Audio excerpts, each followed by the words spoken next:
Olha, quando a gente escuta a palavra lábia, o que vem na cabeça? Geralmente pensamos logo num vendedor meio chato, né? Ou em alguém que está querendo levar vantagem. Mas e se a gente pensasse em lábia como uma arte sutil? Pois é, essa é a grande sacada do livro A Sutil Arte da Lábia, do Pedro Pelépio. E é exatamente isso que a gente vai desvendar agora. A gente tende a ligar a palavra lábia a uma coisa ruim, negativa. Só que a proposta do Pelépio no livro é justamente o contrário. Ele resgata esse conceito e mostra que, na verdade, é uma habilidade super positiva. E mais do que isso, é essencial para criar aquelas conexões humanas de verdade, sabe? E a base para entender isso está toda aqui, ó, na própria definição de arte. Pensa bem, se comunicar fosse só falar qualquer coisa, não seria uma arte. Mas aqui a gente vê que é uma habilidade que pode ser feita de um jeito consciente, controlado e racional. Ou seja, tem uma intenção por trás, não é só sair falando no improviso. Então, nosso roteiro aqui vai ser tipo uma jornada de dentro para fora. Vamos passar por a arte da comunicação, depois, dominando o mundo interno, aí construindo imagem externa, o kit de ferramentas do comunicador e, para fechar, tornando-se o artista. Vamos nessa? Bora começar então pela primeira parte, a arte da comunicação. O que a gente vai fazer aqui é dar um novo significado para essa tal de lábia. Não é só sobre ter um bom papo, não. É sobre a habilidade, que é fundamental, de conseguir se conectar de verdade com as pessoas. E olha, é super importante deixar uma coisa bem clara desde o começo, tá? A ideia aqui não tem nada a ver com enganar, com manipular, nada disso. A proposta do livro é ser, na real, um kit de ferramentas, sabe? Habilidades sociais para a gente usar na vida. Seja para fazer novas amizades, para melhorar os relacionamentos que a gente já tem, ou até para dar um gás na carreira. Mas ó, antes de a gente pensar em falar qualquer coisa, a comunicação de verdade começa em outro lugar. É aqui dentro, na nossa mente. É aí que o jogo acontece de verdade, onde a batalha é travada. Afinal, não tem jeito. Toda mudança de verdade começa de dentro para fora. Para a gente entender isso na prática, vamos pegar a história do Diego. Imagina a cena. O Diego está indo para o primeiro encontro e por dentro a ansiedade está comendo solta. Sabe como é? A mão começa a suar, o estômago fica daquele jeito, quem nunca, né? Aí por dentro, a cabeça dele tá um verdadeiro caos. Um monte de pensamento atropelando o outro. Elogio? Não, vai parecer forçado. Dou só um oi? Ah, que sem graça. Conta uma piada? E se ninguém ri? Sabe, esse diálogo interno maluco paralisa a pessoa. E aí já era qualquer chance de ter uma conversa tranquila, natural. E qual o resultado disso tudo? Bom, a pressão é tanta que o cérebro parece que dá um curto-circuito. E o que sai da boca dele é a coisa mais aleatória do mundo. Oi, Júlia, já comeu rabanete? Rabanete? É exatamente isso que acontece quando a nossa mente está uma bagunça. Tá, então como é que a gente faz para não ter o nosso próprio momento rabanete? O livro dá a dica, e ela vem com duas palavras que são mágicas: linha de raciocínio e organização. Simples assim. Ter um fio da meada na cabeça e organizar as ideias antes de abrir a boca. E ter um roteirinho mental, mesmo que seja bem básico, não quer dizer que a gente vai virar um robô, viu? Pelo contrário, é isso que dá a segurança, a base, para a gente poder ser mais espontâneo e confiante. Porque aí a nossa energia não está mais sendo gasta só para tentar apagar aquele incêndio que estava rolando na cabeça.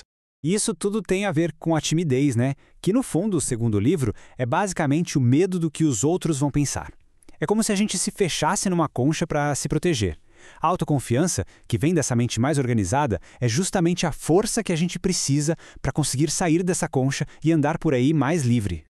Ok, então com o nosso mundo interno mais em ordem, como é que isso aparece do lado de fora?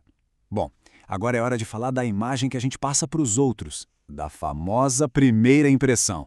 Pensa na nossa aparência como se fosse um cartão de visita. E não é questão de vaidade, não.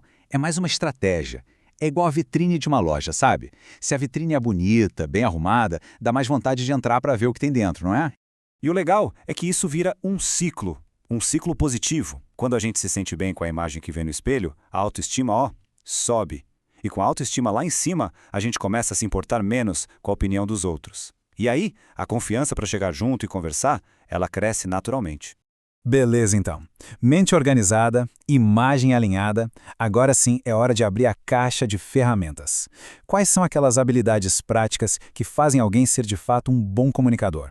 A gente precisa lembrar que a comunicação não é só o que a gente fala, ela acontece em vários canais ao mesmo tempo. As pessoas não estão só ouvindo as palavras, elas estão ouvindo o tom da voz, Estão vendo a nossa postura, lendo as expressões do nosso rosto. São 3 pilares-chave. Vamos dar uma olhada em cada um? Começando pelo tom de voz. Pensa naquela aula chata que a pessoa fala tudo no mesmo tom, sem parar? Dá sono, né?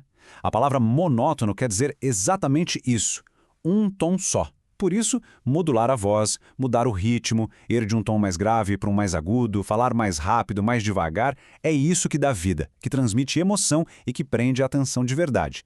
Agora vamos para a linguagem corporal. Ah, essa aqui é famosa. Com certeza muita gente já ouviu falar daquele número, né? Que 93% da nossa comunicação é não verbal. Pois é, só que o livro traz um alerta importante sobre isso. Na verdade, isso é um baita mal-entendido que veio de uma interpretação meio exagerada de um estudo bem antigo. A real é que a comunicação não verbal é sim super poderosa, mas ela não substitui as palavras. Ela funciona como um complemento, um reforço para o que a gente está falando. Para entender isso, vamos pensar no caso do Ricardo. Imagine ele num almoço com os sogros novos. Ele resolve contar umas 4 piadas que, na cabeça dele, são ótimas. Só que ele conta tudo com a cara mais séria do mundo. O resultado? Silêncio. Só dava para ouvir o barulho dos talheres. Aí a namorada dele teve que explicar. Gente, peraí, aquilo eram piadas? É que a sua cara estava tão séria que ninguém sacou que era para rir. Tá vendo o problema? É o conflito de mensagens. As palavras diziam uma coisa, mas o rosto e o corpo diziam outra. Para a comunicação funcionar, tudo tem que estar alinhado, andando na mesma direção. E assim a gente chega na parte final, onde tudo isso se junta. A mente, a imagem, as ferramentas, tudo se conecta. E para amarrar tudo, o livro deixa uma última grande ideia.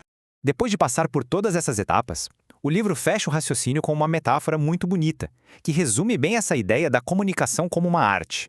Olha que forte isso. A mensagem central é que a comunicação, quando é feita de forma consciente, é a nossa ferramenta para a gente moldar tudo. Relacionamentos, carreira, no fim, a nossa própria vida. O artista da nossa vida somos nós. E é com essa reflexão que a gente encerra. Se a comunicação é o nosso pincel, a pergunta que fica no ar é: que quadro cada um de nós vai decidir pintar? Porque a tela, bom, a tela está em branco, pronta para começar.